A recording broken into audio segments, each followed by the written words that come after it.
மாடு கன்று வச்சுக்கிற எல்லா விவசாயிகளுக்கும் பார்த்தீங்கன்னா இது டெய்லி ரொட்டைன் ஒர்க்காக இருக்குங்க. அது இன்றைக்கெல்லாம் பார்த்தீங்கன்னா கொஞ்சம் நேரத்துலேயே எந்திரிச்சு பால் கறந்து கொண்டு போய் சொசைட்டியில் ஊற்றி போட்டு தானுங்க. பில்லு வந்து வெயில் வரக்கு முன்னாடியே அறுத்துட்டோம்னா கொஞ்சம் சௌரியமாக இருக்குங்க. இது நம்மளது பார்த்தீங்கன்னா சூப்பர் நேப்பியருங்க. அதிகமாக முழங்கு இருக்காதுங்க. அறுத்துட்டுக்கிறோமுங்க. சாப் கட்டரில் அரைச்சி கொட்டிட்டோம்னா எல்லாம் சுத்தமாக ஜம்முன்னு தின்னு ஓடுமுங்க. நம்மக்கிட்ட பார்த்தீங்கன்னா 2 டைப் சாப் கட்டர் இருக்குங்க. ஒன்று ஓல்டு டைப்புங்க, இப்போ நியூ டைப் ஒன்று வாங்கியிருக்கிறோமுங்க. இப்போ பார்த்தீங்கன்னா பழைய சாப் கட்டரில் தான் அரைக்கிறோமுங்க. ஏன்னு கேட்டால் பில்லு கொஞ்சம் வளர்த்திங்களா அது நேரம் வச்சு விட்டோம் அப்படின்னா அதை ஆட்டோமேட்டிக்காக இழுத்து அரைச்சிக்குமுங்க. அதே மாதிரி சட்டியில் வலிச்சு போட்டு கொண்டு போய் மாட்டுக்கட்டை பார்த்தீங்கன்னா காடியில் வந்து டயர் கூட வச்சுருக்கிறோமுங்க. இதில் கொட்டிட்டோம் அப்படின்னா மாடெல்லாம் சூப்பராக தின்னு ஓடுதுங்க.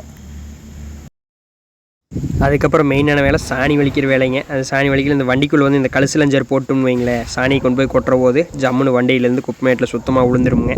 சுத்தமாக சாணி வலிச்சு போட்டு அதுக்கப்புறம் கட்டித்தர கழுவுற வேலைங்க. ஓசை போட்டுங்க நல்லா ப்ரெஷராக தண்ணி வருமுங்க. பைப்பில் அடித்து கழுவிட்டோம் அப்படின்னா அதுக்கப்புறம் இந்த தண்ணி கழுவி விடுற தண்ணி பின்னாடி பார்த்தீங்கன்னா காட்டுக்குள்ளே அப்படியே போயிருமுங்க. வாய்க்கால் பிடிச்சி விட்ருக்குறோமுங்க. அப்படியே ஓரத்தில் பார்த்தீங்கன்னா நல்லா ஆட்டு தீவனம் நட்டி விட்ருக்குறோமுங்க. அதுக்கு போயிருங்க அப்படியே பாஞ்சிக்குங்க. இந்த பதிவு உங்களுக்கு யூஸ்ஃபுல்லாக இருந்தால் க்ரீன் கலர் ஹார்ட்டை கமெண்ட் பண்ணிடுங்க.